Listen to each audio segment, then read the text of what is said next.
Only 1 week from the Talislin Railway's Audrey Extravaganza 2 of 2022 was the Fenchurch 150 weekend at the Bluebell Railway. I was very honoured to have produced the animated promotional video for the event, all made in stop motion with real miniatures. Being a bit of a fan of the London, Brighton and South Coast Railway Terrier class, I was thrilled to have worked with the railway to mark such a special anniversary. While Stepney is pretty neat, it was Fenchurch and Poplar that were the first of Stroudley's A-Class to enter service, so this birthday bash weekend was all about them. However, it was their birthday and they could cry if they wanted to, and that's exactly what they did. Due to a little known, unexpected virus and a whole lot of firebox work, poor Fenchurch just wasn't ready in time to make it to its own party. At the time of this video, it's very close to returning to Steam once more in its original improved engine green livery. For the event, the boiler was out in the yard awaiting its steam test, whilst the rest of the engine was temporarily put together like a kit to have on display in the shed. Still smiling, Stepney was moved from its display case to give Fenchurch company. It's very strange walking here and not seeing Stepney there. It's Bluebell instead now. Visiting from the Kent and East Sussex Railway was Poplar, recently returned to working order. More on that later. From the Isle of Wight Steam Railway was the award-winning Brighton, which sadly couldn't pull trains on its own because it works with air brakes on the island rather than the vacuum stock on the mainland. At Sheffield Park there was a miniature railway set up in the yard. The nearly complete Beachy Head was on display. Children's author Christopher Vine was giving presentations, and there was a magic show too.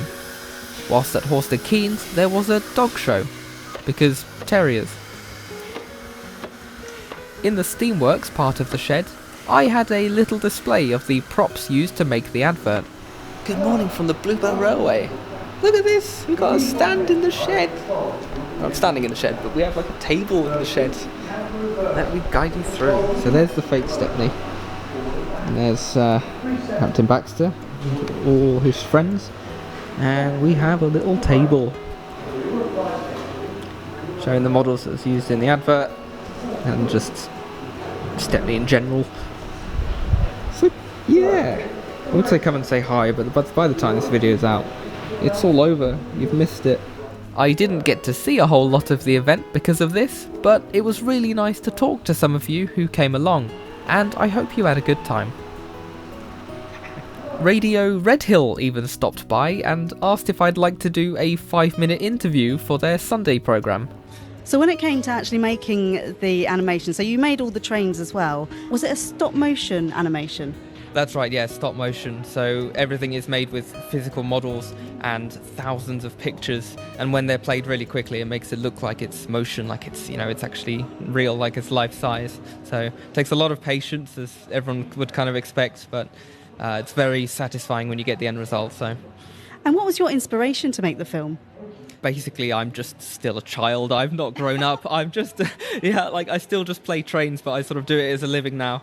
Thomas the Tank Engine, huge inspiration. For anyone who tuned into that, you could probably tell that I wasn't expecting to suddenly be given a microphone to talk into. Second time in a week. Who'd have thought? Hello, you're live. Meanwhile, outside, it was extremely hot and dry, and the good old Q-Class was having a field day, setting the fields ablaze with sparks from the chimney.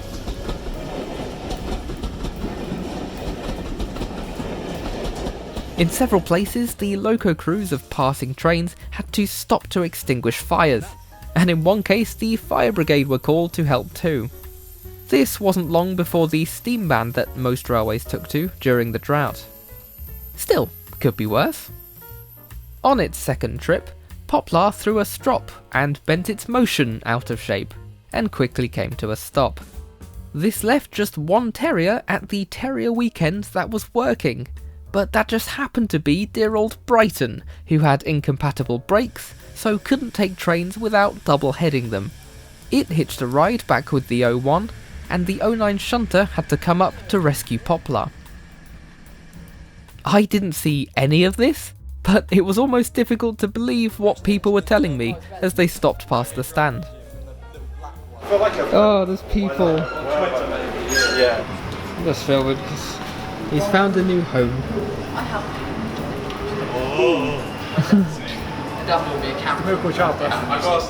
Special thanks to those who came and took over the display with their own models. To get some faces Oh, from the my white boys. ones. Like that. Can I just like hand over mine so you can put it in LVR Blueprint?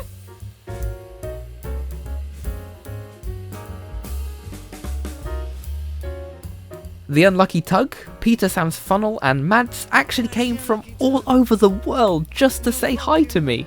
Or at least that's what I'm gonna make myself believe. How nice of them.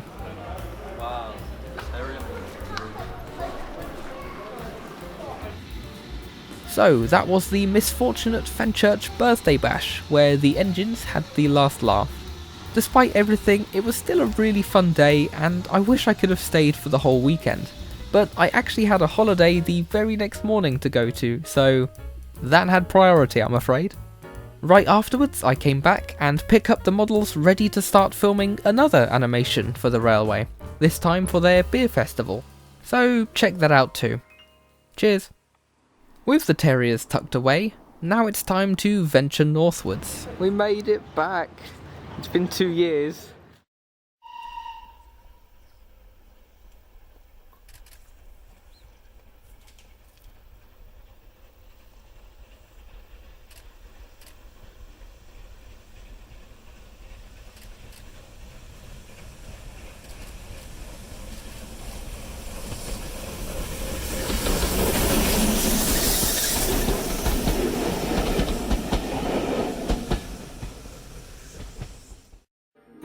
Huge thanks to my brilliant patrons, Alex Goodman, GBH Train, Donald 9 and Douglas 10, D0280 Falcon, Sean Tempest, Nat, Sam Bennett, Alco, Henry Forrester, and Random Thomas Fan.